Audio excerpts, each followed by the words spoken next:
Langkah-langkah pencucian tangan yang efektif. Pertama, basahkan tangan dan letakkan sabun. Kedua, lekapkan kedua tapak tangan dan gosok tapak tangan anda.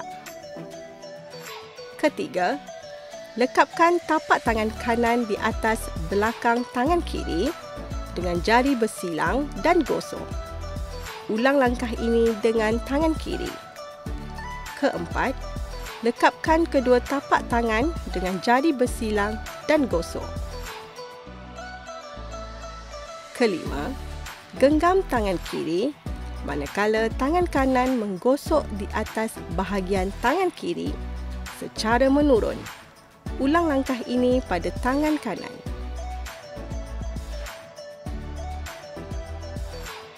Keenam, gosok sekeliling ibu jari kiri dalam genggaman tapak tangan kanan dan ulang langkah ini pada tangan kanan.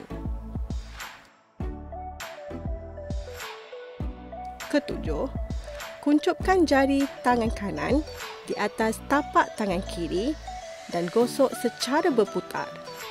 Ulang langkah pada tangan kanan.